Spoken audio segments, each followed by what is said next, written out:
All right. Depth chart is deeper now too. So I guess I'll give one away, right? I'll give one away. And I'll hey, look. Come on, man. You making me smile even more.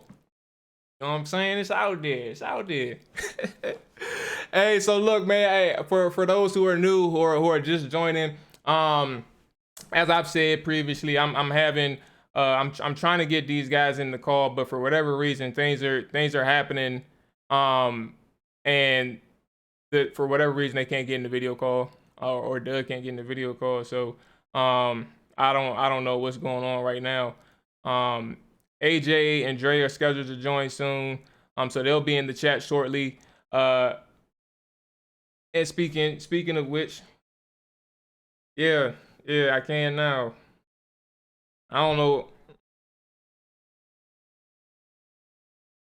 Yeah, I'm about to say, typically I'm about to say, I just send the link, they click it, and they write in the call. So I guess it is what it is now. You hear, and I got somebody to talk to. I got somebody's voice to hear. All right, so here we go. Actually, let me finish this right quick, right? But yeah, I'll actually include you into this conversation, right, Doug? So first and foremost, here we go. 1 second. Here we go. First and foremost, man, we got Big Doug, half of the Big Douglas show. Obviously, if you're on Twitter and stuff, you kind of know him within the Washington football community. He covers mainly the Washington football team, but does have a variety of guests covering DC sports in general. First off, I mean, outside of the difficulties, because it took us a little minute, man, but appreciate you joining us. And how's the day been treating you? Everything been good?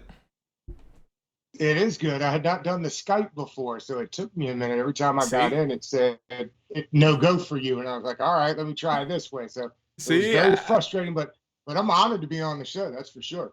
Absolutely. See, I was telling my chat, man, that the way things were going, because I've never had something where I had to make a new chat because for some reason I couldn't join my old one. I was like, I don't know if Doug ever used Skype before, but it makes sense.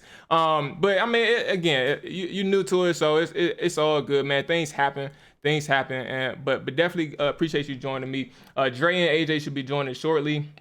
And to start things off, man, I was in the middle of a conversation with the top 3 players that I felt like had something to prove in 2021.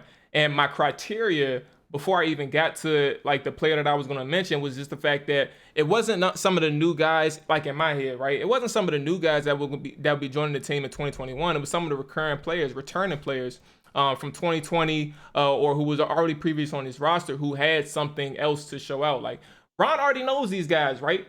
Ron knows these guys. They have some type of idea of what they want this offense, what they want this defense to be, things like that.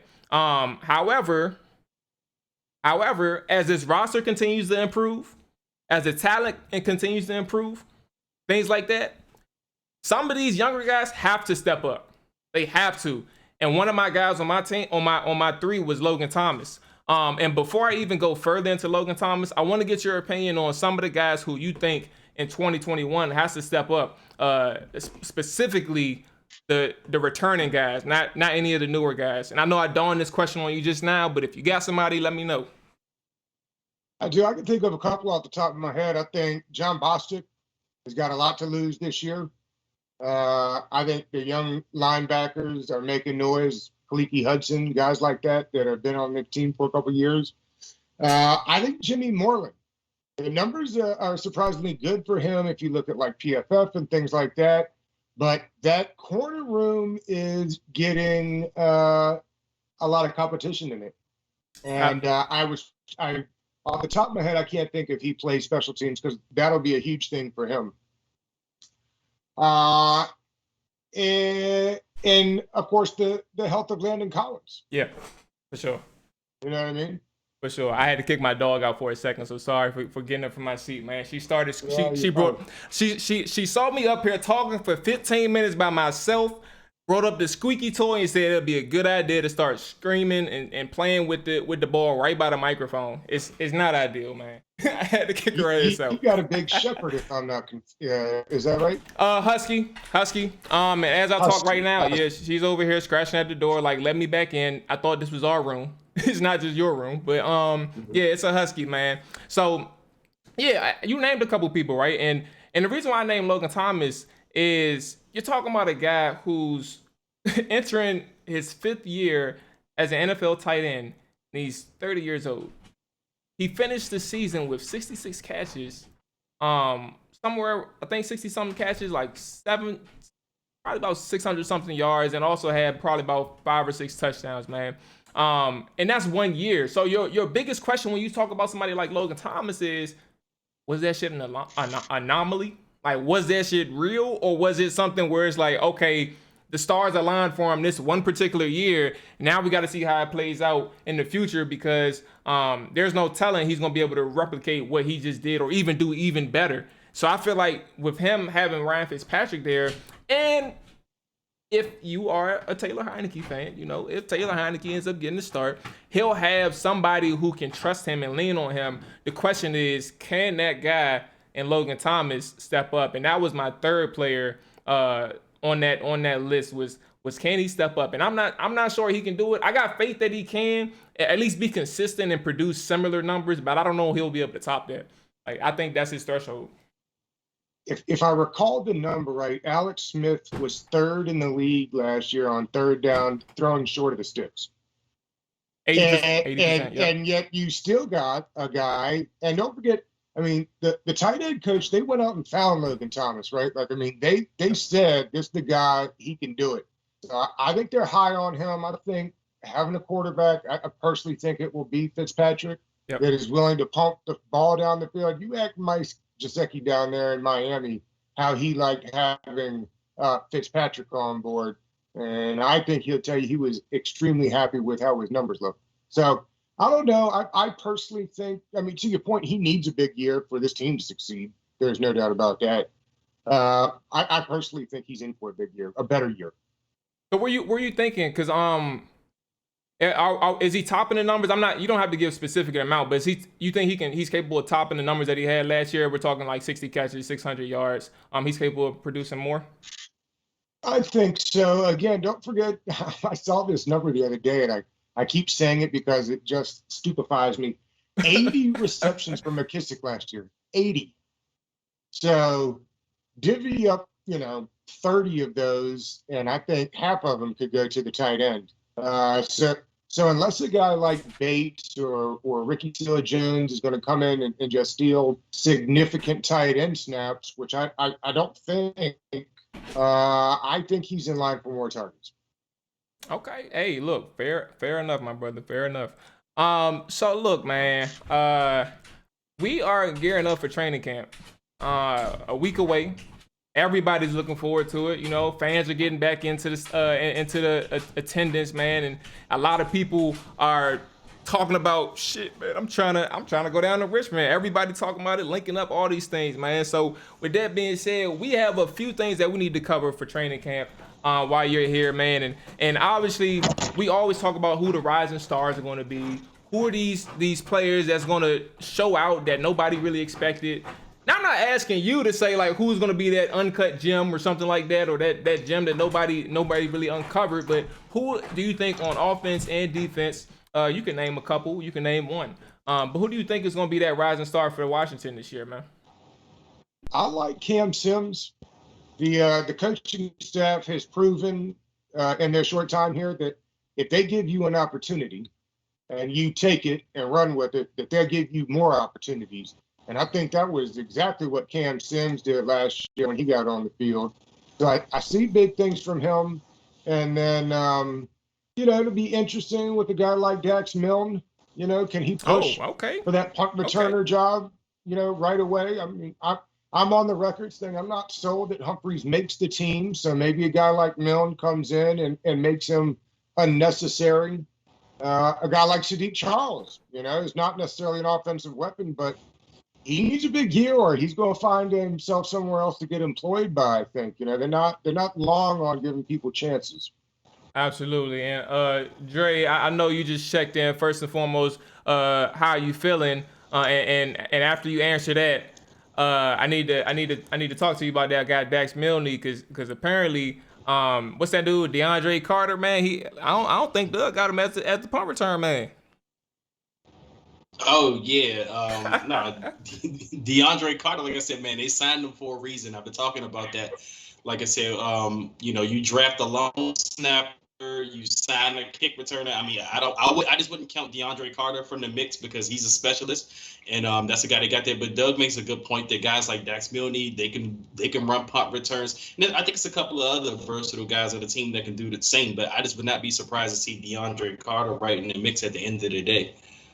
Absolutely. So Dre and AJ both just checked in, man. How y'all fellas feeling tonight? Y'all good, man? Everything straight with y'all? Yes, sir. All right, that's a bad. I stepped in dog shit today, so I had to go up here sneakers away. But other than that, everything's great. Wait! You ain't got no hoes, bro? Or was it like it was too far gone type thing? No, it was these shoes, they were just my play around shoes whenever I go out and take the dog out or whatever. But once I stepped in, I said, all right, this shit going right in the trash. Okay. They ain't coming in my house. I understand. I understand, bro. And I was talking before y'all joined about having a bad day. I don't know about y'all, man, but if y'all ever ran into a situation where you just did not fuck with your job, that was one of those days for me, bro. It was terrible. I'm telling you, it was terrible, bro. Oh my goodness. All right. So listen. Go up from there. Fingers crossed. I'm not about to put anything else out there. I'm gonna just say fingers crossed.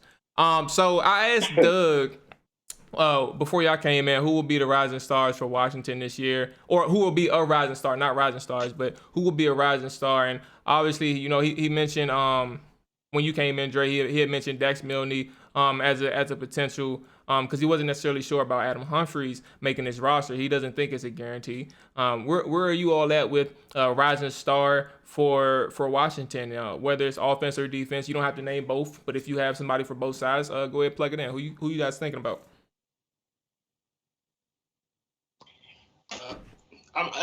I'll take it first. I'll go with actually this might surprise some because some may think higher of him, but I think this is the year Daron Payne may actually live up to his potential. I mean, he's been solid his first couple of years, but I think this is the year he may take the next step where you start talking about Daron Payne is one of the better interior linemen in the league.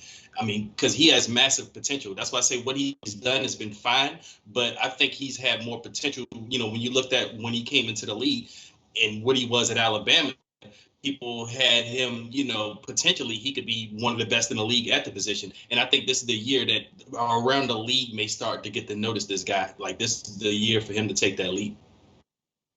AJ, where you at with it?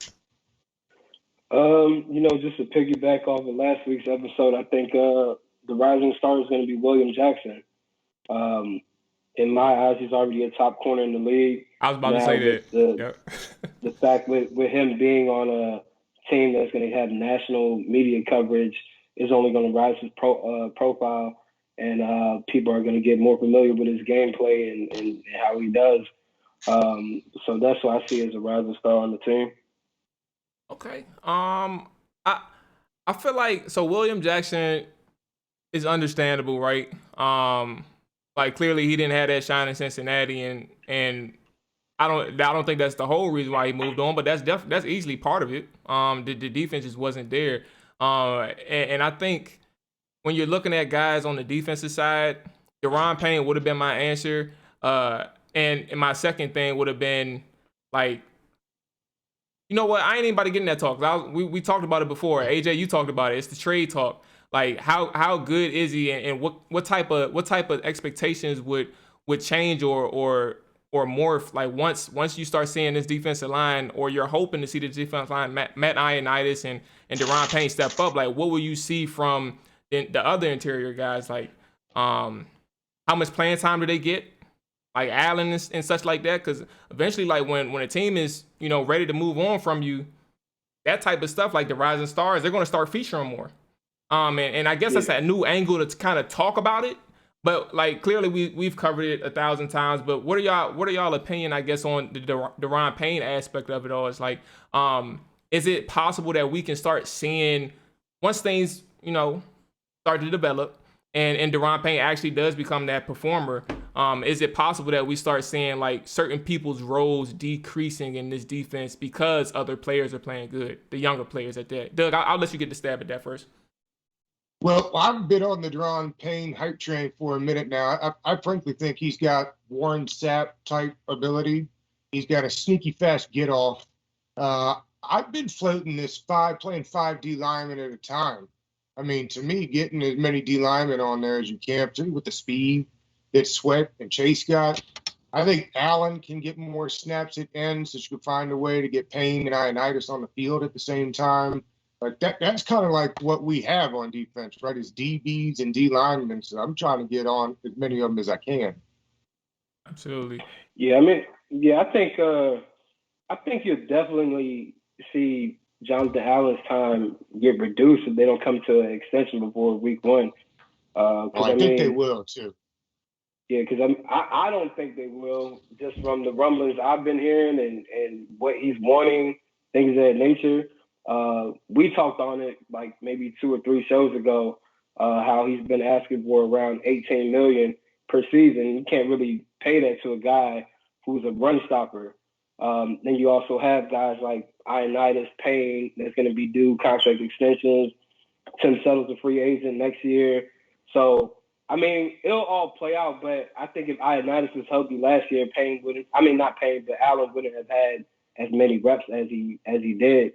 I think right now Ioannidis is their better interior pass rusher, but Payne has every bit of that ability and more to be their best interior pass rusher.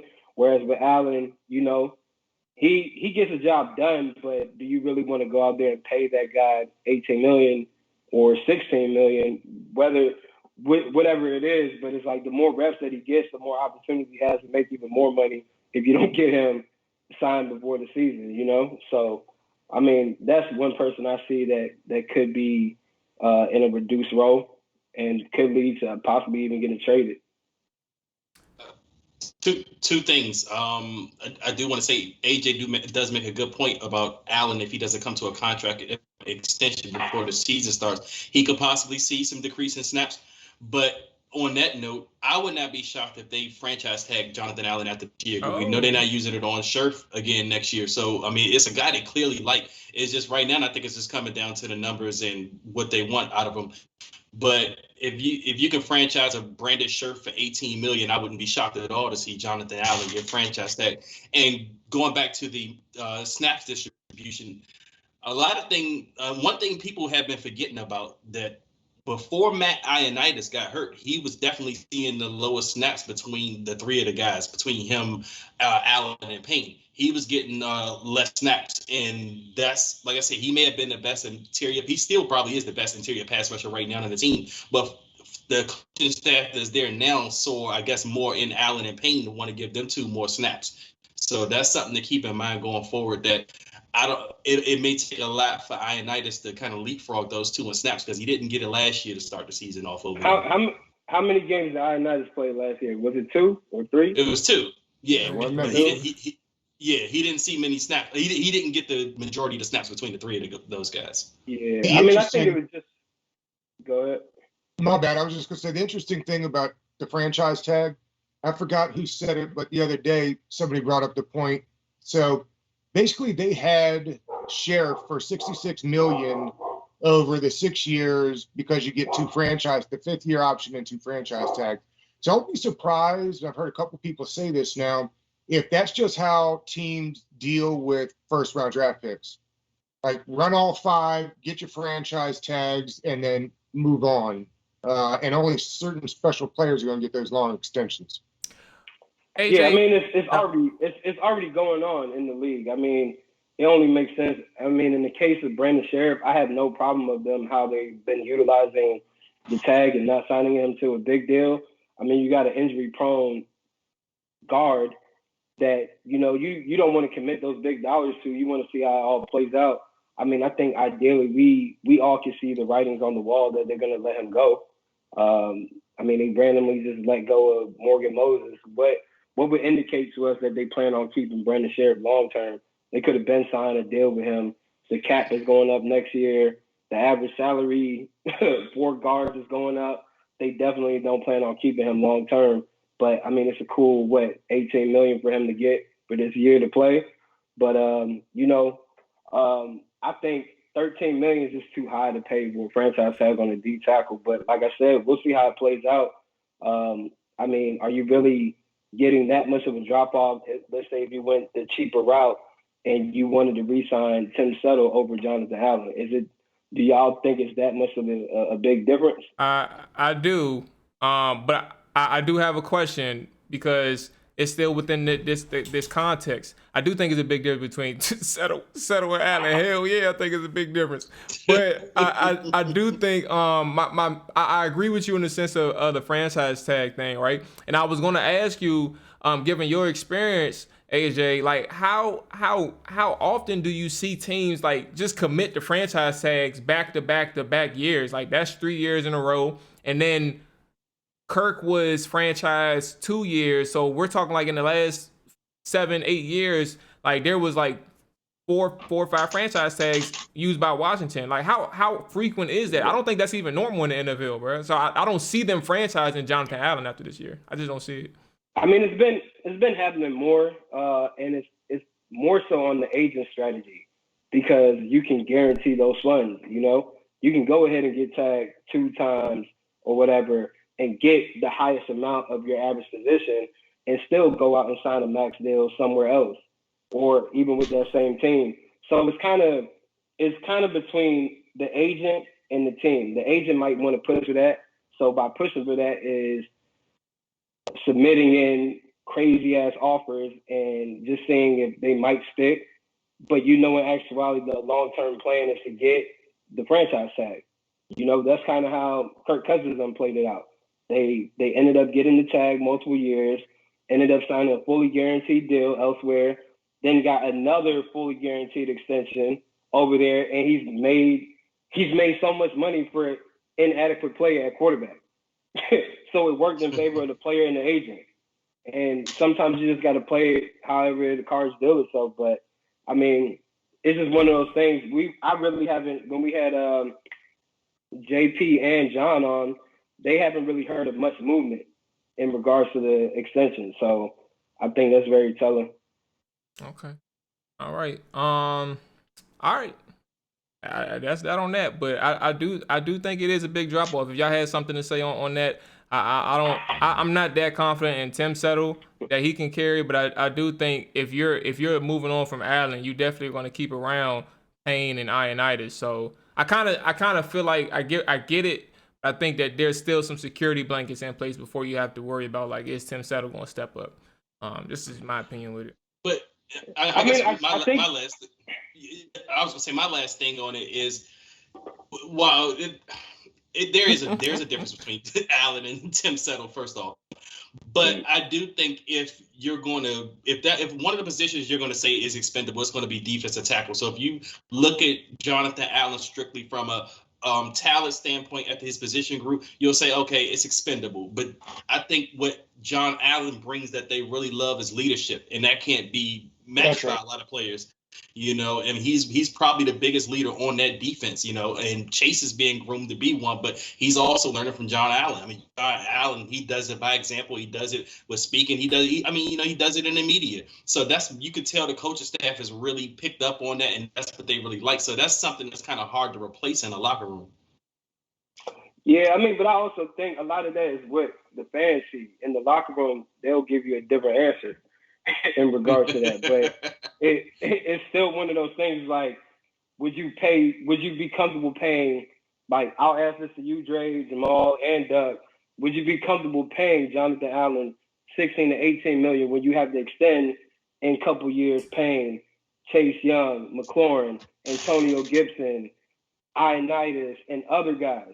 Let's hear it, Doug. Allocating $16 to $18 million on Jonathan Allen, who is not getting you high numbers in sacks at all? What they give Leonard Williams this year? 20, 21. Let me see. So, I mean, That's a good question. that's the number. Can't remember. 17, 18 is the number. I'm sure that that's the number he wants. I don't know. I would imagine that they try to spend, I mean, they don't have to worry about Chase Young for another 5 years if they don't want to. They don't need to worry about Montez Sweat for another 3. You know, that was the beauty of trading into the first round for Montez Sweat, is that they paid an extra second and got the 5th-year option. So they really get to kick the can down the road on this defensive line, which kind of is the whole focus of the football team for a while. So I don't know. I think they really like Allen a lot, and would end up trading Deron Payne before they did Allen. I'd actually be surprised if they don't have a deal in place for Allen. I'm just shocked. Where you at, Dre? I mean, Doug brought up a great point with Leonard Williams' contract. I mean, I just looked it up myself. Leonard Williams makes $21 million a year. He got $45 million guaranteed. I mean, he's an elite defensive tackle, but that would make me I wouldn't mind paying Jonathan Allen what AJ said, 16 to 18 million, looking at Leonard's contract, because that's just it's the market right now. The market is overinflated at a lot of positions right now. It's just looking a lot different. But also I do see AJ's side, whereas we probably have more in the tank in the interior than the Giants have, whereas Giants probably were more desperate to make that move for Leonard Williams because there's a significant drop-off in guys after Leonard Williams on that interior line. So I can see it from both points of view. But if it was up to me, I would keep Allen because he's solid. He does his job. And I think he had one of the best seasons in the NFL last year as an interior lineman without the sack numbers. But he does his job in the leadership. Like I said, you can't question the leadership. Sometimes you've seen guys plenty of times here. They leave when they were the leader of the locker room or whatever. And then you see a drop off in discipline. So I would keep him. And they paid tackles in Carolina. Yeah. Yeah, look how it turned out. I'll take a visit to the Super Bowl right now. Hey. So, yeah, I mean, hey, we'll see. Well, I'm very interested in that part to see what happens because, I mean, with New York, yeah, they gave Leonard 21, but they also traded picks for him. So they had to. Once you trade top picks for a player, you have to give them that extension. You pretty much don't have no wiggle. That's the GM's fault, not the GM did that by giving picks up. Yeah, definitely. So, I mean, we'll see how it play out. So, Dre, I just want to acknowledge before I transition, that was probably one of the best balanced answers I've heard in a long time. You didn't pick a side until you had to. So I respect that. And for everybody who's in here again, Jared, what's going on? Jared said I can see them packaging Allen and Sheriff and some picks in the trade for a quarterback. I'm not gonna lie to you. I don't think that's happening. First and foremost, because it'll cost Washington a lot to trade Sheriff at this point. And then Allen too. I don't like packaging both of them together. It's probably not ideal. And then Cam Sims ain't returning. He ain't returning no punts. We're moving on from Cam Sims or the idea of that at. Oh yeah, no, yeah. He said Cam, so I knew what he was talking about. We're moving on from that too, Doug. It's no Steve, it's no Cam, no Sims, none of the Sims at returning nothing. So as we're getting ready for Ben St. Juste to hop on. I messed up last time when Khan was in here. Get your questions in now if you guys have any questions for Ben, because that way when it's time to ask some questions, God damn it, I won't forget to read them when the time comes. So if you got questions, send them in now so we can have them, and I'll scroll through and get some for Ben to answer. With that being said, we go ahead and transition to camp again. The biggest camp battle for Washington football team. Fellas, we touched on training camp a little bit last week with Jarrell, but we didn't go too far deep into it. Doug, again, I'm gonna start off with you on this one. For you, training camp, preseason, all that good stuff. What battle are you paying attention to the most? And what position or whatever, what position unit, whatever. What are you paying attention to the most? Well, for sure, I think the most intriguing is wide receiver. And I've said this before. If they're going to keep 6 wide receivers. And the top 3, I think, are easy, right? Samuels, McLaurin, Diami Brown. I think Cam Sims is a lock to make the team. And then you've got three more guys for the sixth spot, or two of the three, right? So Harmon, AGG, and then Humphreys. And that's why I said I think it's hard for Humphreys to make this team, particularly if Dax Milne plays well. So I'm looking for that one. And the other one I'm really interested in is the corners. I think that your guy that comes on later got a real shot at starting outside sooner than later, so if they can kick Fuller into the nickel where he really is much better than he is outside. He was good outside last year, better nickel, and I think they like St. Juice outside. He's real long, and they drafted him for a reason. Dre, where you at with it, boss? Yeah, Doug's right about the most intriguing battle being wide receiver, but to go in a different route, I'm gonna say linebacker. And this is specifically, I want to see Khalid Hudson. I've heard some things about how he's looked out there, and AJ also mentioned something a couple of weeks ago that he wouldn't be surprised to see John Bostic being a surprise cut. So I think if John Bostic was to get cut, that means a guy like Khalid Hudson has ascended in training camp. So that's a battle I'm going to be watching to see if he's taking the next level, if he's ready to be, in that starting group of three with the guys, and if they can make John Bostic. Yeah, I think. Go ahead, Jamal. Yeah, I was about to say that'll be interesting because I think we spoke on it, like you said, we spoke on it a little bit. Khalid, like I get hesitant, fellas, and I'm gonna keep it a bug with you. I get hesitant when we talk about players that we haven't seen too much out of, because then you kind of start speaking into like potential and possibilities. So that's me. I'm not saying anybody's right or wrong, but I get hesitant. So when I see Khalid Cousin, we're aware of what he can do based on what people who've seen him like day in and day out, seen him on the practice field. We've seen him in some games last season as well, right? We just haven't seen him in a full-time role for multiple games, and that's kind of where I get hesitant with especially certain positions. So while I want Dre to be right, that was my reaction, AJ. I was like, all right, I hear you, but I don't know just yet, man. So that's kind of where I was going with it.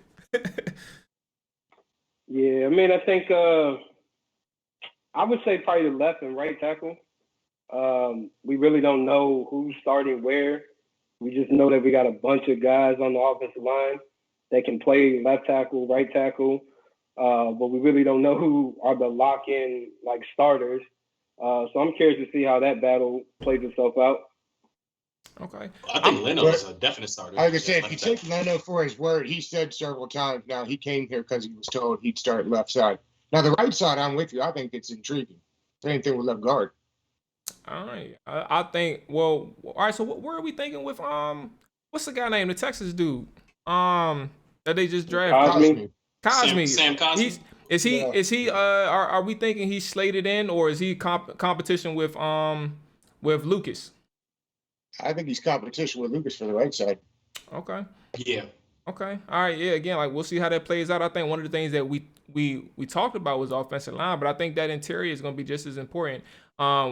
Some people, matter of fact, Doug, when I was talking about some people with the most approved for 2021, some people mentioned Sadiq Charles, especially in the interior, and the interior in itself is kind of interesting because there was a lot of shit changing things that's happened just in general. Now you have Eric Flowers back, and then you have Sadiq Charles.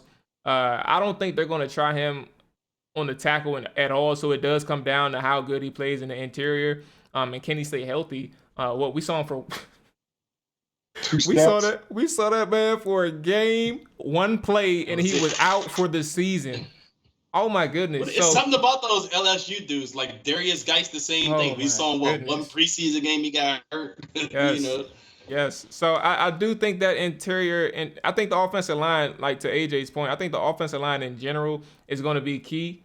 And I think that interior line is going to be something that has to be paid attention to. I honestly think that as like last year, towards the tail end of the year, the offensive line was, I'm not gonna say really good. I'm not gonna say they were bad. They were average, and that's good enough when you have a decent quarterback. You don't have to be super good. You don't need an elite quarterback to have a terrible offensive lineman. I think everything was fine last year, but when you're having these shifts in places, thankfully Brandon Sheriff is still here, right, y'all?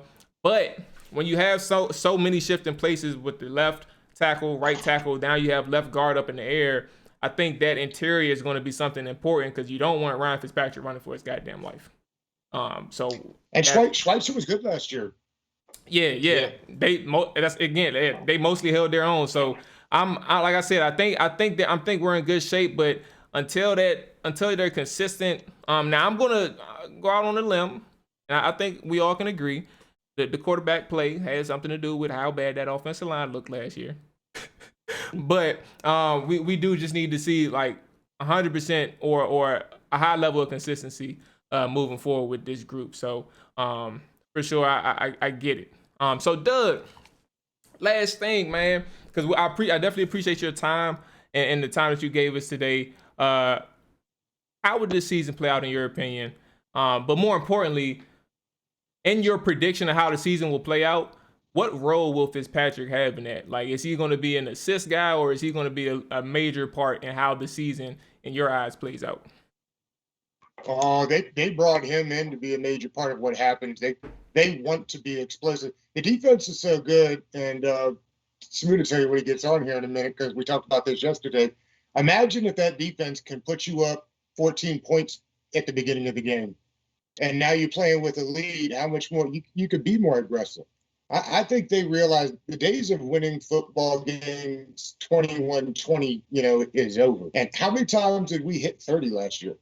I don't think we hit it one time. I think we hit 40 against the Cowboys, and then that was it. Never broke out in the 20s. So I think they brought him in knowing exactly who he is and what he's about. Remember, he didn't get benched by the Dolphins last year. They took him out of the game because he was winning too much. So I don't know. I think 10 wins in a playoff trip to the playoffs, and I think 4,300 yards is not crazy for the quarterback. Okay, so we contributing 4,300, 10 wins, trip to the playoffs. Is this a division winning or is this a wild card? Where your head at with this one? That's a division winning record? I think they've got the most talented roster in the division. Okay. All right. Copy that. So Doug, again, I appreciate your time, boss. And before we get out of here, I want to give you the floor to plug in any and everything you got going on. You are a busy man. You have a lot of people that you talk to. You have good conversations, man. Let the people know where they can find you on all platforms. Let the people know. It's that Big Doug Show on all platforms, the Big Douglas Show on YouTube. Once the season starts back up, we'll do Monday, Wednesdays, and Fridays. Monday reaction show. Wednesday, we have a beat reporter from the opposite team for Opposition Wednesday. And on Friday, we generally have a local beat reporter get us all caught up for the weekend. So we're on there. Big Pooh is with me most of the time. And, we have a good time. So check us out, and hope you enjoy it. You plugged in your YouTube, right?